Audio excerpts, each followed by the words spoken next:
I want you to try and imagine something for a second. Think about every piece of gossip, every vicious rumor, maybe every negative cutting word that has ever been spoken about you behind your back. Hmm. Now imagine that those words didn't just, they didn't just disappear into the air. Imagine if instead they physically clumped together, like they were binding to one another like some kind of toxic dark matter, until they formed this giant boastful monster. Wow. And this monster has only one goal, which is to completely and utterly destroy your life. I mean, it's a terrifying visual, right? It takes the abstract anxiety we all feel about our reputations and, turns it into a literal physical threat just standing right in front of you. Welcome to Veritas Antiqua. I am your host. Today we descend into the shadows of ancient Hittite magic to uncover truths that have been buried for millennia. It is truly a journey into a completely different reality. Right, because this terrifying scenario I just described, it isn't a pitch for a dark myth. Today our mission is to explore how the ancient Hittites battled the very literal monsters of bad vibes and malicious rumors. And they fought them with some of the most bizarre and highly theatrical, sympathetic magic the ancient world has ever seen. Exactly. Specifically, we are going to look at this entity they call the Lord of the Tongue. And, the rituals used to neutralize him. Right, and to really understand what is happening here, we have to completely dismantle our modern perspective on how language works. It's just hard for us, right? No, absolutely. For us, words are just abstract concepts. They're invisible sound waves. When you insult someone today, the damage is emotional or maybe social. Yeah, you get your feelings hurt. Exactly. But for the Hittites, words were ontological. They were physical entities with tangible weight, mass, and force in the real world. So if someone spoke badly of you, it wasn't just an insult hurting your feelings. It was honestly closer to someone throwing a physical stone at your house. That is the exact mindset. The ancients understood the evil tongue as creating a literal, tangible pollution. They called this specific type of cosmic stain papratar. Papratar. Right. And we shouldn't think of papratar as just a metaphor for, feeling bad. It was a metaphysical oil spill. It was a creeping black tar that actively threatened the physical balance of the universe. I'm trying to put myself in the shoes of an ancient Hittite person experiencing this. Like, if I hear a nasty rumor about myself in the marketplace, I'm not just worried about getting invited to the next gathering. No, I'm worried about this papratar infecting my actual life, right? You would be terrified, because if someone aimed the evil tongue at you, that pollution had to be physically and magically scrubbed from reality. Oh. If you left that metaphysical sludge untreated, it would seep into your daily life. It would manifest as a subtle physical illness or a streak of terrible luck. Your crops might fail or your entire household could collapse. The stakes of gossip were entirely existential. Which makes the solution to this problem incredibly complicated. I mean, if my crops are dying because of a physical drought, I can try to water them. But you can't exactly punch a rumor in the face. Exactly. So if papratar is this invisible, toxic sludge ruining your life, how do you even begin to fight it? It seems like they had to give this pollution a face. They did. And they didn't just give it any face. They gave it a massive, towering ego. Okay, let's unpack this. Instead of a faceless evil spirit, they imagined this massive, loudmouth bully. Yeah, the ancient records reveal this negative energy personified as the Lord of the Tongue, and they deliberately choose not to picture him as some sneaky, shadowy spirit whispering in dark corners. Right, he's not a subtle poison. No, they picture him as a towering colossus. Yeah. He is described as this arrogant, giant-like boaster. He's the ultimate archetype of an enemy who sows discord in human society, but his ambitions, they go way beyond just ruining your reputation. He wants to tear down the world.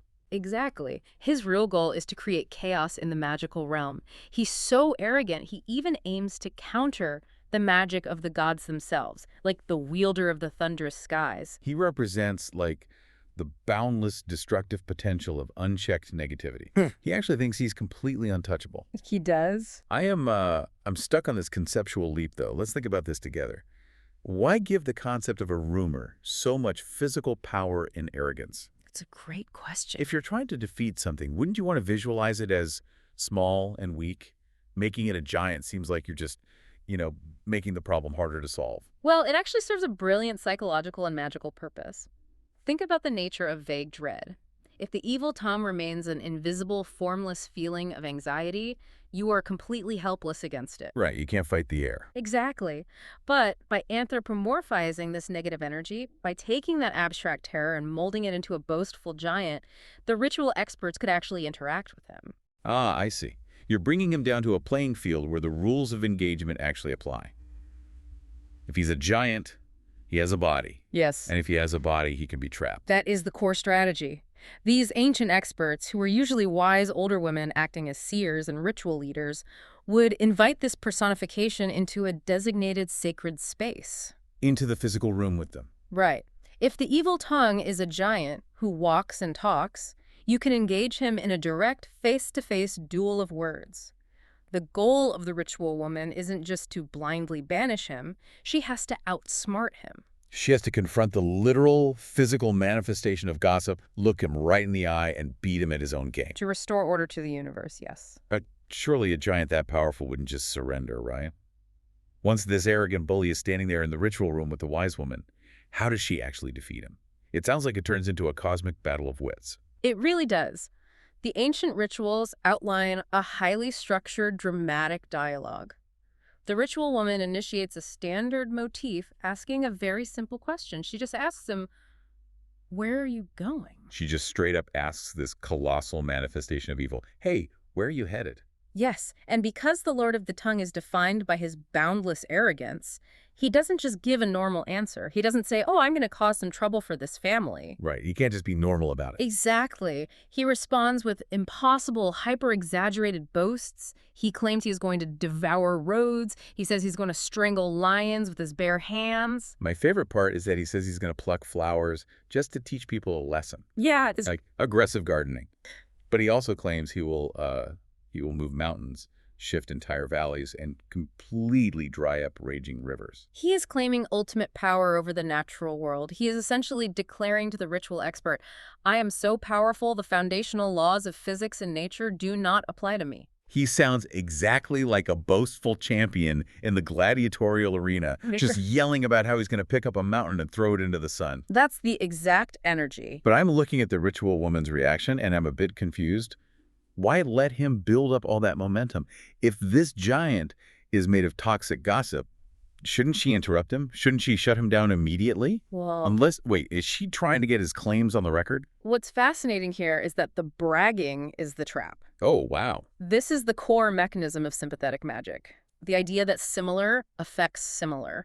The ritual expert just stands there perfectly calm and lets him list all these impossible feats. She just lets him talk. She listens to the boasts, absorbs the sheer absurdity of his claims, and then she uses his own words to seal the magic. Wait, so by letting him talk, she's essentially handing him the rope to hang himself. It's almost legalistic, like finding a fatal loophole in a supernatural contract. That's exactly what it is. She responds with a very specific binding formula. She looks at him and says, "Just as you cannot actually move a mountain, and just as you cannot actually dry up a river, you cannot harm this patient." Oh, the claims are false, so his power is false. Precisely. The very words he used to inflate his power become the exact chains that bind him. The empty boasts of the giant are proven to be empty in the physical world. Right. And because his claims of power over the physical world are definitively false, his power over the victim is rendered false as well. The magic hinges entirely on proving his absolute inability. That is brilliant.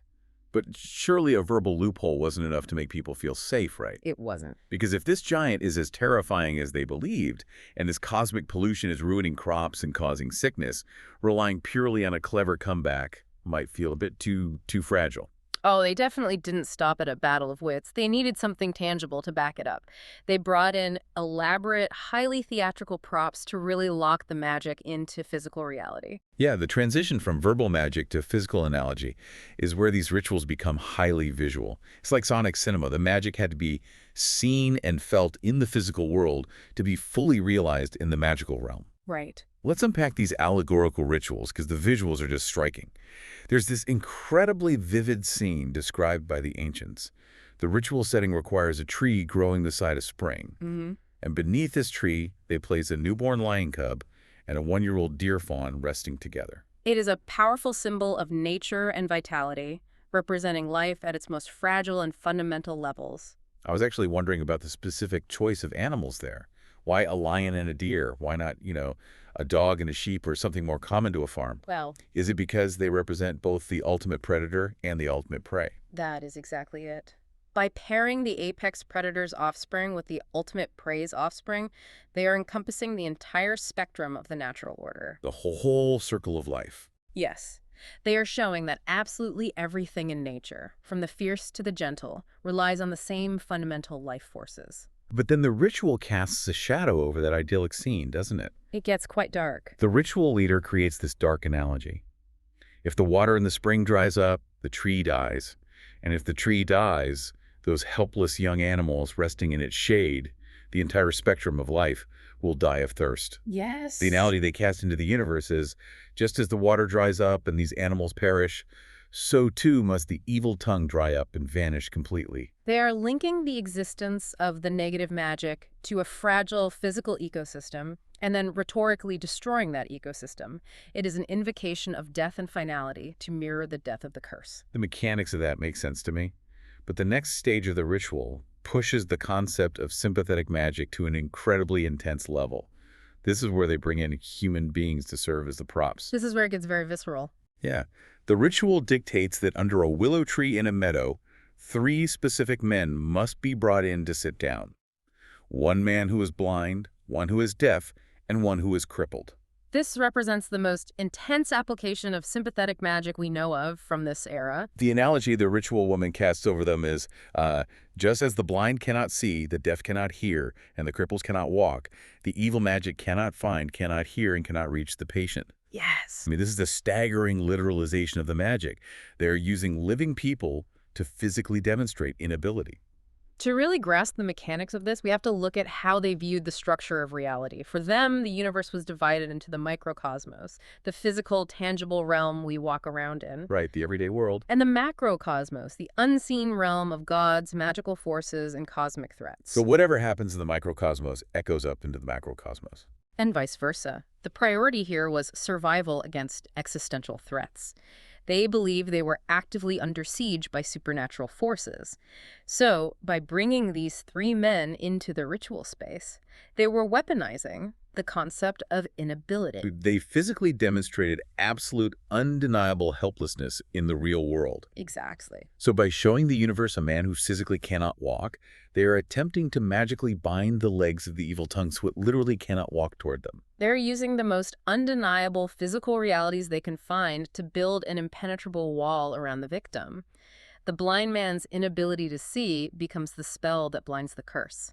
The deaf man's inability to hear becomes the spell that deafens it. Wow. They are taking the abstract concept of you cannot harm me and forging it out of physical human reality. It is an incredibly desperate, intense kind of magic. I mean, they are pulling every lever they have in the physical world to affect the unseen world. They really are. But if utilizing living people to demonstrate inability is intense, what happens when they face a threat that isn't just a rumor?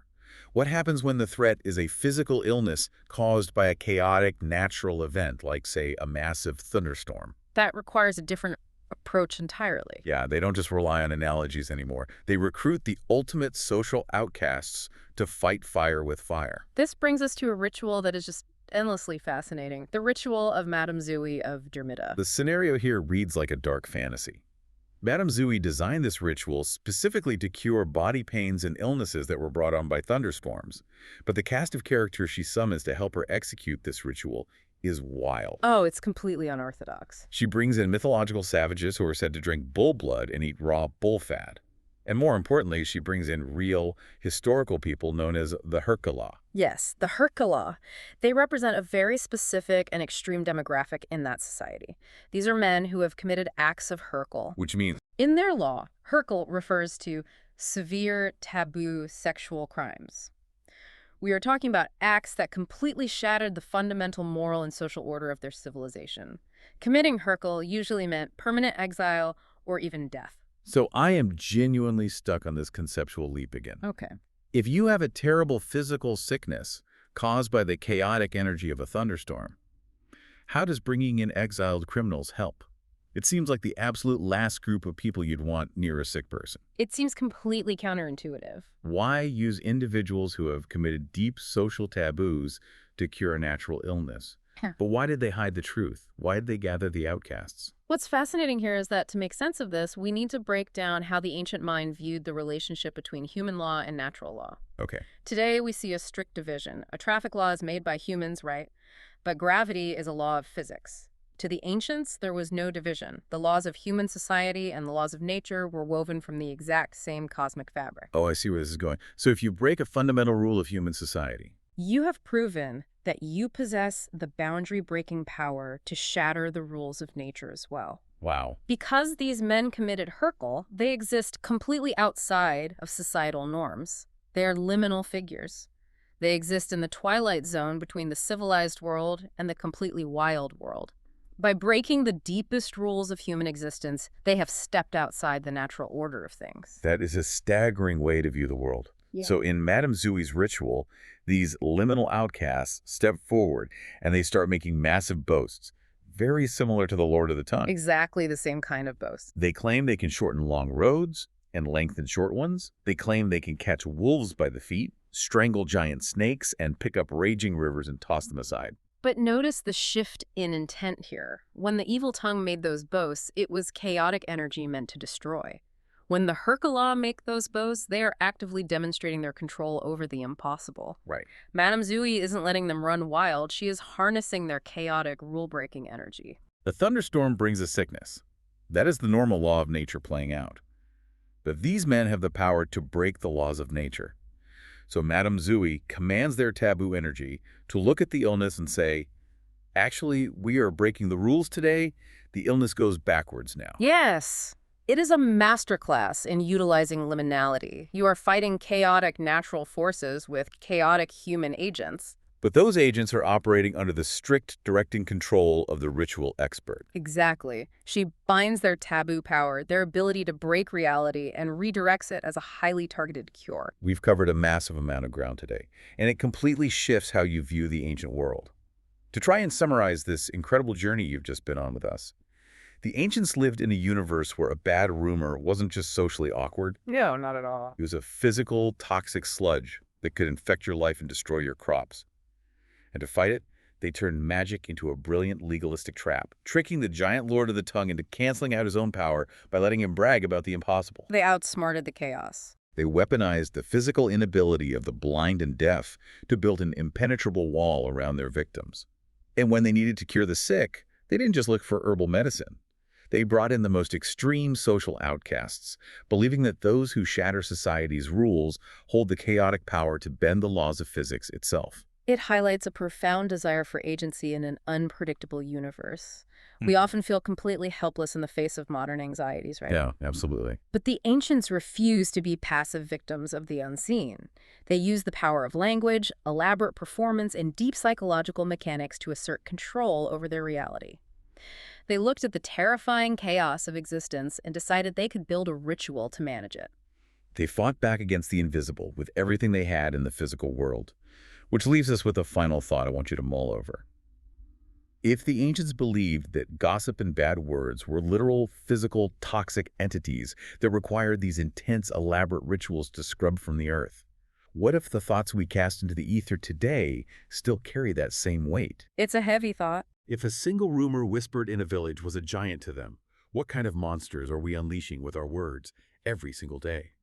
If this journey into the ancient world moved you, share this legend with a fellow traveler. Until we meet again to trace the footprints of the past, stay wise, stay curious. Goodbye for now.